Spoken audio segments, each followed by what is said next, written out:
అమరావతి నిర్మాణంలో అత్యంత కీలకమైన సీడ్ యాక్సెస్ రోడ్డు వ్యయంపై వస్తున్న అపోహలకు తెరదించే నిజమైన లెక్కలివే.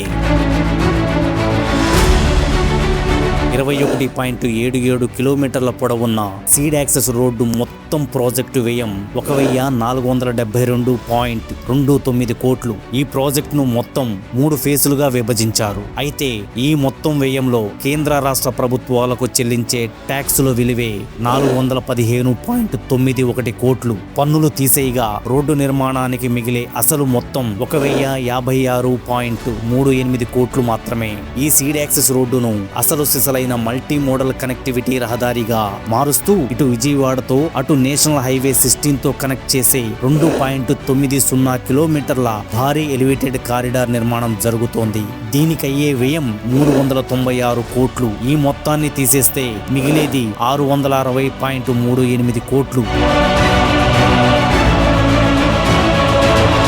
గుర్తుంచుకోండి, సీడ్ యాక్సెస్ రోడ్డు అంటే కేవలం తారు రోడ్డు మాత్రమే కాదు. ఇది ఒక full blown trunk road eco system. దీనిలో భాగంగా రోడ్డుకు ఇరువైపులా నిర్మించే డ్రైనేజీ సిస్టమ్, స్టోమ్ వాటర్ లైన్లు, భూగర్భ కరెంట్ లైన్లు, గ్రీన్ కారిడార్ మరియు ప్రపంచ స్థాయి సైక్లింగ్, జాగింగ్ ట్రాక్ల వంటి మౌలిక వసతుల విలువ 315.70 కోట్లు. ఈ ఇన్ఫ్రాస్ట్రక్చర్ ఖర్చు కూడా తీసేస్తే మిగిలేది కేవలం 344.68 కోట్లు మాత్రమే.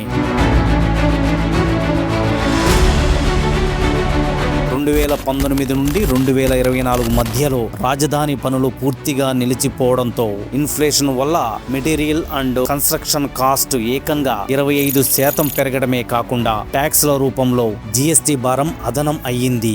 ఉదాహరణకు ఇన్ఫ్రాస్ట్రక్చర్ పనులపై జీఎస్టీ 12% నుండి 18% పెరిగింది. స్టీల్ ధరలు 40% పెరిగాయి. తారు ధర ఏకంగా 83% పెరిగింది.